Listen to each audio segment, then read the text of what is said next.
જસદણ તાલુકાના કનેસરા ગામે ભારે વરસાદના કારણે વીજળી પડતા 2 પશુના મોત નીપજ્યા છે।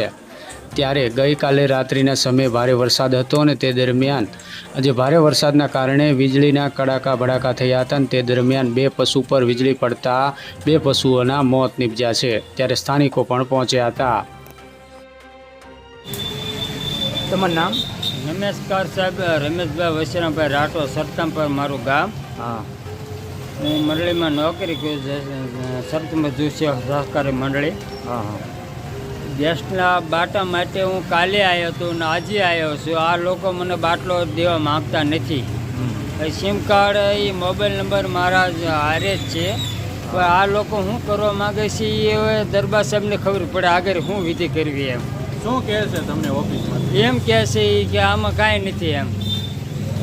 તો આનું સાહેબ હું તમારે કરવું એનું તમે પ્રશ્ન કરો એમ। લખાયો છે તમે? લખાયેલો છે, બધું જરૂર છે, મારી આગળ બધું પૂરું પડ્યું છે મારી આગળ। આ લોકો એમ કહે છે એ તમારું પ્રોસેસ ચાલુ નથી એમ। હવે આને તમે એમ કહો, હવે આનું શું કરવાનું? ઓફિસ બંધ કરી દઈએ કે ચાલુ રાખવી? તેમ કહો એ રસ્તો હું કરવા તૈયાર છું। આ કેટલી વાર આવ્યા તમે? આ ત્રીજી વાર। બીજી વાર આવ્યા? હા। કયું ગામ? સરતામપુર। સરતાનપુર। કેટલું થાય અહીંથી? 40 કિલોમીટર। 40 કિલોમીટર।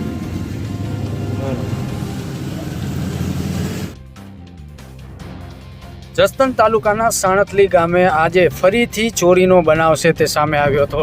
થોડાક સમય પહેલાં જ ચોરીનો બનાવ સામે આવ્યો હતો અને આજે ફરીથી રાત્રિના સમયે એક કરિયાણાની દુકાનમાં છે તે ચોરીનો બનાવ થયો છે ને ત્યારે આજે અલગ અલગ કરિયાણાની જે વસ્તુઓ છે તેમની ચોરી થઈ છે ને હાલ આટકોટ પોલીસ દ્વારા તપાસ હાથ ધરવામાં આવી છે।